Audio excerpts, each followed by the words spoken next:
ఓం గంగాడపతయ నమ ఆయన సరస్వత్యే నమ శ్రీమాత్రే నమ క్రీం క్రీం మహాకాళికాయ నమ శ్రీరామ జయ రామ జయ జయ రామ రామాయ నమో నమ ఓం నమ శివాయ శివాయ గురువే నమ క్రీం క్రీం మహాకాళికాయ నమ క్లీం కృష్ణాయ గోవిందాయ గోపీచన వల్లభాయ శ్రీకృష్ణ పరబ్రహ్మణే పరంజ్యోతిషే నమ ద్రాం దత్తాత్రేయ నమ జై గురు దత్తాత్రేయ నమ. యూట్యూబ్ ప్రేక్షకులకు అందరికీ కూడా నమస్కారం అండి. నేను పాలపర్తి గురునాథ శర్మ జ్యోతిషం వాస్తు సిద్ధాంతిని. 2026 ఆంగ్ల సంవత్సర ఫలితాలంతా కూడా జనవరి నుంచి డిసెంబర్ దాకా సంపూర్ణ ఫలితాలంతా కూడా విశ్లేషణ చేయడం జరుగుతుంది. ప్రధానంగా గోచారీత్యా గ్రహాల యొక్క స్థితిగతి, కలీక, వాటి ప్రభావం అంతా కూడా ధనయోగాలు ఏ రకంగా ఇవ్వబోతున్నాయి, ప్రధానమైన గ్రహాలు రాహువు మరియు శనీశ్వరుడు, కేతువు, బృహస్పతి అంతా కూడా ఎటువంటి ధనయోగాలు ఇవ్వబోతున్నాయని విశ్లేషణ చేయడం జరుగుతుంది. ప్రధానమైన గ్రహాల్లో మనకు శుక్ర భగవానుడు కూడా రాజయోగ కారకుడు. ప్రధానంగా మేషాది ద్వాదశ రాశుల వాళ్ళకి ధనయోగాలు ఏ రకంగా రాబోతున్నాయి అనేది విశ్లేషణ చేయడం జరుగుతుంది. వాటికంతా కూడా గ్రహ గోచార ప్రకారంగా గ్రహాల యొక్క స్థితిగతి, వాటి గమనం మేరకంతా కూడా, వాటి భ్రమణం మేరకంతా కూడా వివిధ రాశుల్లో మారడం వల్ల ఎటువంటి పరిష్కారాలు ఆచరించాలి, ఈ పరిష్కారం చేయడం వల్ల ఆకస్మిక ధనలాభం సిద్ధిస్తుంది. మీరంతా కూడా మేము చెప్పిన పరిష్కారాలంతా కూడా తూచా తప్పకుండా పాటించండి. తద్వారా రాజయోగం సిద్ధిస్తుంది, అష్టైశ్వర్య యోగం కలిసి వస్తుంది. ప్రధానంగా గోచార చక్రం అనేది ఈ యొక్క గ్రహాల యొక్క గమనం మేరకు మాత్రమే చెప్పడం జరుగుతుంది. జన్మ జాతకమే ప్రధానమైన జాతకంగా ఉంటుంది. మీ జాతకాన్ని అంతా కూడా జ్యోతిష్య సిద్ధాంతాలతోటి పరిష్కారం అంతా కూడా ఆచరించడం వల్ల విపరీత రాజయోగము, ఆకస్మిక ధనలాభం సిద్ధించడానికి ఆస్కారం ఉంటుంది. ప్రధానమైన గ్రహాలు అన్నీ కూడా చూసుకుంటే శనీశ్వరుడు, రాహువు, బృహస్పతి, కేతువు మరియు శుక్ర భగవానుడు అంతా కూడా రాజయోగ కారకులు అవుతారు. ఏంటంటే ఈ గ్రహ గోచారంలో ఎక్కువ కాలం అంతా కూడా వీటి ప్రభావం అంతా కూడా ఎక్కువగా ఉంటుంది. ప్రధానంగా గోచార చక్రంలో అంతా కూడా ఎక్కువగా ఈ గ్రహాల యొక్క ప్రభావం అంతా కూడా విశ్లేషణ చేయడం జరుగుతుంది. ప్రధానమైన గ్రహాలంతా కూడా ఎటువంటి ప్రభావం చూపబోతున్నాయి, ఏ రకంగా ధనయోగాలు ఇవ్వబోతున్నాయి అనేది విశ్లేషణ చేయడం జరుగుతుంది. ప్రధానంగా గోచారీత్యా గ్రహస్థితి ఈ రకంగా ఉంది. ప్రధానంగా చూసుకుంటే సూర్య భగవానుడు, అంగారకుడు, బుధుడు, శుక్రుడు అంతా కూడా చూసుకుంటే జనవరి 1వ తారీఖు నుంచి మనకంతా కూడా ధనుసు రాశిలో ప్రవేశం చేసి ధనుసు రాశిలో చతుర్గ్రహ కుటుంబంతో సంభవం జరుగుతుంది. మరి జనవరి 15వ తారీఖు నుంచి చూసుకుంటే సూర్య భగవానుడు అంతా కూడా చూసుకుంటే ఇక్కడ మకర రాశిలో ప్రవేశం చేయడం, మకర సంక్రమణం అంతా కూడా 15వ తారీఖు అంతా కూడా సంభవిస్తుంది.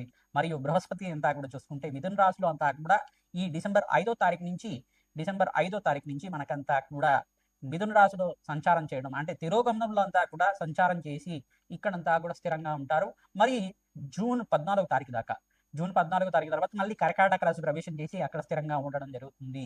ఈ యొక్క మేషాది ద్వాదశ రాశుల వాళ్ళంతా కూడా గ్రహ గోచారంలో ప్రకారంగా ఏ రకంగా ఉండబోతుంది. ప్రధానంగా రాహు అంతా కూడా ఏప్రిల్ 14వ తారీఖు నుంచి అంతా కూడా ఈ యొక్క కుంభరాశిలో ఉండి వక్రగతిలో సంచారం చేస్తూ ఉంటారు. మరియు కేతు కూడా సింహరాశిలో ఉండి ఈ యొక్క ఏప్రిల్ 14వ తారీఖు తర్వాత వక్రగతి సంచారం అంతా కూడా జరుగుతుంది. శనీశ్వరుడు అంతా కూడా వక్రగతి త్యాగం చేసిన తర్వాత రుజుమార్గంలో అంతా కూడా పయనం చేయడం మనకి మంచి ఫలితాలుగా ఇవ్వడం జరుగుతుంది, శుభమైన ఫలితాలుగా చెప్పడం జరుగుతుంది. ఇక్కడ మీనరాశిలో శనీశ్వరుడు సంచారం జరుగుతుంది కావున మేషాది ద్వాదశ రాశుల వాళ్ళకి ఎటువంటి అదృష్ట యోగాలు సిద్ధిస్తాయి, ఎటువంటి ఆకస్మిక ధనలాభం కలుగుతుంది, అష్టైశ్వర ప్రాప్తి రకంగా జరుగుతుంది. ఏ వ్యాపారం వాళ్ళకి, ఏ ఉద్యోగం వాళ్ళకంతా కూడా ఎటువంటి పరిష్కారాలు ఆచరిస్తే కనుక ధనయోగాలు సిద్ధిస్తాయి, ఏం పరిష్కారం ఆచరించాలి అంతా కూడా విశ్లేషణ చేయడం జరుగుతుంది. శ్రీమాత్రే నమః. కుంభరాశి జాతకులకి 2026 సంవత్సరంలో భాగంగా ఆంగ్ల సంవత్సర ఫలితాలంతా కూడా జనవరి నుంచి డిసెంబర్ దాకా ఎటువంటి ఫలితాలంతా కూడా ఇవ్వబోతున్నాయి, విశేషమైన అదృష్టి యోగం సిద్ధించడానికి, ధనప్రాప్తి కలగడానికి, వివాహాది శుభకార్యాలు జరగడానికి ఎటువంటి పరిష్కారం ఆచరించాలి క్లుప్తంగా విశ్లేషణ చేయడం జరుగుతుంది. జన్మ జాతకమే ప్రధానమైన జాతకంగా ఉంటుంది. గోచార చక్రం అంతా కూడా గ్రహాల యొక్క స్థితిగతి, గమనం, వాటి యొక్క ప్రభావం అంతా కూడా విశ్లేషణ చేయడం జరుగుతుంది. అందరికి కూడా చెప్పేది ఏంటంటే ఈ గ్రహ గోచారం అనేది స్వల్పంగా గ్రహాల యొక్క స్థితిగతి, వాటి ప్రభావం వరకు మాత్రమే చెప్తున్నాం. మీ జన్మ జాతకమే విశ్లేషణ చేసుకోవాలి. జన్మజాతకాన్ని జ్యోతిష సిద్ధాంతంతో విశ్లేషణ చేయించుకొని దానికి పరిష్కారం ఆచరించడం వల్ల పుణ్యప్రాప్తి కలుగుతుంది, అదృష్టయోగం కలిసి వస్తుంది, కార్యసిద్ధి కలగడానికి ఆస్కారం ఉంటుంది. ప్రధానంగా ఈ యొక్క కుంభరాశి జాతకులకంతా కూడా ఏళ్నాటి శని ప్రభావం ఉంటుంది కావున మీకంతా కూడా శనీశ్వర ప్రీతికరంగా నల్లనములు దానం చేసుకుంటూ ఉండాలి. తద్వారా కార్యసిద్ధి కలగడానికి ఆస్కారం ఉంటుంది. తైలాభిషేకం చేసుకుంటూ ఉండాలి. శని త్రయోదశి రోజున విశేషంగా ఆచరించడం వల్ల కార్యసిద్ధి, కార్యజయం కలుగుతుంది. దాంతో పాటుగా హనుమతారాధనలో భాగంగా ఈ యొక్క తమలపాకుతో పూజ చేయించడం, నాగవల్లి దళార్చన విధానం అంతా కూడా ఆచరించడం వల్ల, ప్రదోష కాలంలో విశేషంగా చేయడం వల్ల మంచి ఫలితాలు పొందడానికి ఆస్కారం ఉంటుంది.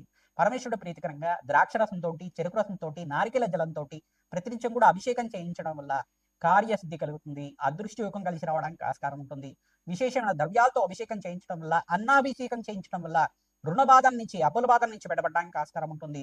విశేషంగా ఏప్రిల్ 28వ తారీఖు నుంచి మీకంతా కూడా రాజయోగం సిద్ధించడానికి, మంచి ఫలితాలు పొందడానికి ఆస్కారం ఉంటుంది. వివాహాది శుభకార్యాలంతా కూడా ఈ సంవత్సరంలో కలగడానికి ఆస్కారం ఉంటుంది.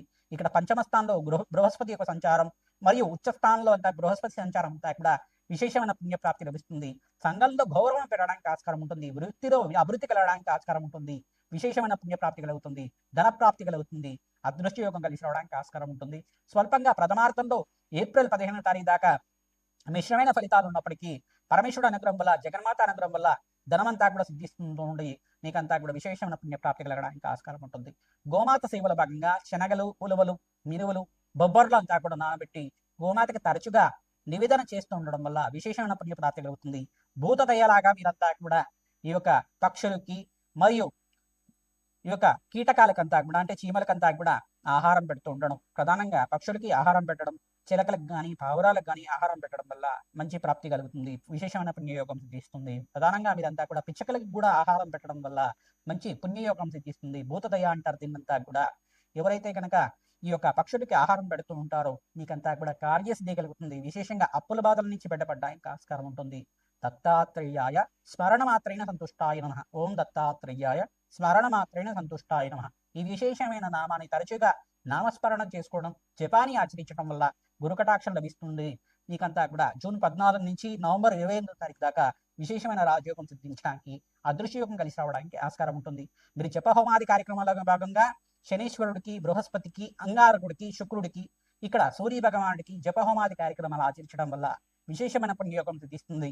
విదేశంలో స్థిరత్వం లభించడానికి ఆస్కారం ఉంటుంది. రాజయోగం కలిసి వస్తుంది. ప్రతినిత్యం కూడా శ్రీరామచంద్ర స్వామి దేవాలయంలో తులసి మాలలు సమర్పిస్తూ ఉండండి. అదృష్ట యోగం కలిసి వస్తుంది. దేవాలయ ప్రాంగణంలో ఆవునేతో దీపారాధన చేసి ఖడ్గమాల స్తోత్రాన్ని పఠనం చేసుకోవడం వల్ల, చిమ్మిని నివేదన చేయడం వల్ల జన్మజాతకంలో ఉండే సకల దారిద్ర దోషాలంతా కూడా నివారణ కలుగుతాయి. అదృష్టయోగం కలిసి వస్తుంది. రాజయోగం కలిసి వస్తుంది. సినీ రంగంలో వాళ్ళకు కూడా మంచి ఫలితాలు కలగడానికి ఆస్కారం ఉంటుంది. ఐటీ రంగంలో వాళ్ళకు కూడా జూన్ నుంచి నవంబర్ దాకా మంచి రాజయోగం సిద్ధిస్తుంది. విశేషమైన పుణ్యయోగం వల్ల రాజ్య ప్రాప్తి కలుగుతుంది. మంచి పదవులు లభించడానికి ఆస్కారం ఉంటుంది. సంఘంలో గౌరవం పెరగడానికి ఆస్కారం ఉంటుంది. వివాహాది శుభకార్యాల కోసం ప్రయత్నం చేసుకునే వాళ్ళకి కార్యసిద్ధి కలుగుతుంది. వివాహాది శుభకార్యాలు జరగడానికి ఆస్కారం ఉంటుంది. మీకు సంతాన యోగం కూడా ప్రయత్నం చేసుకునే వాళ్ళు సంతాన యోగం కూడా సిద్ధించడానికి ఆస్కారం ఉంటుంది. శ్రీమాత్రే నమః. మేషాది ద్వాదశ రాశుల వాళ్ళకి 2026 ఆంగ్ల సంవత్సర ఫలితాల్లో భాగంగా జనవరి నుంచి డిసెంబర్ దాకా విశ్లేషణ చేయడం జరిగింది. ప్రతినిత్యం కూడా మేషాది ద్వాదశ రాశుల వాళ్ళు నవగ్రహాలకి అభిషేక హోమాది కార్యక్రమాలు ఆచరించడం, విశేషంగా మహాలక్ష్మీదేవికి ప్రీతికరంగా మహాలక్ష్మి దేవాలయంలో కానీ, దుర్గామాత దేవాలయంలో కానీ పసుపుతో అభిషేకం చేయించి అమ్మవారికి నూతన వస్త్రాన్నంతా కూడా సమర్పించడం వల్ల అదృష్టి యోగం కలిసి వస్తుంది. కార్యసిద్ధి కలుగుతుంది. ఎవరైతే కనుక ప్రతినిత్యం కూడా గోమాత సేవ చేస్తూ ఉంటారో విశేషంగా మీకంతా కూడా పుణ్యప్రాప్తి కలుగుతుంది. అదృశ్య యోగం కలిసి వస్తుంది. రావి చెట్టు, వేప చెట్టు ఉన్న ప్రాంతం దగ్గర వృక్షరాజానికి అంతా కూడా ఈ యొక్క 27 ప్రదక్షిణాలు కానీ 54 ప్రదక్షిణలు కానీ ప్రతిరోజు కూడా ఆచరించడం వల్ల జన్మజాతకంలో ఉండే సకల గ్రహదోష నివారణ కలుగుతుంది. నకారాత్మక శక్తి అంటే నెగటివ్ ఎనర్జీ అంతా కూడా నివారణ కలుగుతుంది. మీకంతా కూడా పాజిటివ్ ఎనర్జీ లభిస్తూ ఉంటుంది. విశేషమైన పుణ్యయోగం సిద్ధిస్తుంది. ధన ప్రాప్తి కలగడానికి ఆస్కారం ఉంటుంది. గోమాత సేవ విశేషంగా చేస్తూ ఉండాలి. ఎవరైతే గోమాత సేవ అంతా కూడా విశేషంగా చేస్తూ ఉంటారో అదృష్ట యోగం కలిసి వస్తుంది. ఈ గోచార చక్రం అనేది గ్రహాల యొక్క గమనం మార్గం మాత్రమే చెప్తూ ఉంటాం. జన్మ జాతకమే ప్రధానమైన జాతకంగా ఉంటుంది.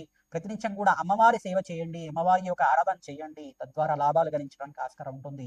జన్మ జాతకంలో ఉండే సకల గ్రహదోష నివారణ కోసం అని చెప్పేసి జ్యోతిష సిద్ధాంతాలతోటి మీరంతా కూడా ఈ యొక్క జాతకాన్ని విశ్లేషణ చేసుకుని మీరంతా కూడా పరిష్కారం ఆచరించుకోవడం వల్ల, మీరు మాకు కాల్ చేసి అపాయింట్మెంట్ తీసుకొని జాతకం అంతా కూడా విశ్లేషణ చేయించుకోవడం వల్ల మీకు యజ్ఞ హోమాది కార్యక్రమాలు సంపూర్ణమైన జాతకం అంతా కూడా విశ్లేషణ చేసుకుని జీవితం కావాల్సిన ఎటువంటి పరిష్కారం అంతా కూడా ఆచరించడం వల్ల రాజయోగం సిద్ధిస్తుంది.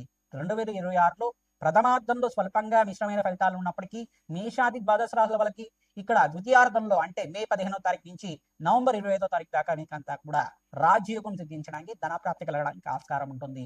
మీకు జన్మజాతకంలో ఉండే సకల గ్రహదోష నివారణ చేసుకొని గోచారిత్య గ్రహాలు యోగకరంగా ఉన్నప్పుడు రాజయోగం సిద్ధిస్తుంది. ధన ప్రాప్తి కలుగుతుంది.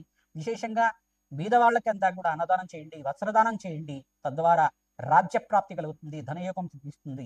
అదృష్ట యోగం కలిసి వస్తుంది. మీకు ధనప్రాప్తి కలగాలంటే ప్రతినిత్యం కూడా లక్ష్మీ కుబేర శాంతి హోమాది కార్యక్రమాలు ఆచరించాలి. వ్యాపార స్థలంలో కానీ, మీ గృహంలో కానీ, దేవాలయ ప్రాణంలో కానీ జప హోమాది కార్యక్రమాలు ఆచరిస్తూ ఉండడం వల్ల విశేషమైన పుణ్యప్రాప్తి కలుగుతుంది. అదృష్ట యోగం సిద్ధిస్తుంది. అప్పుల బాధ నుంచి బయటపడడానికి ఆస్కారం ఉంటుంది. అదృష్ట యోగం కలిసి వస్తుంది. వివాహాది శుభకార్యాలు జరగడానికి ఆస్కారం ఉంటుంది.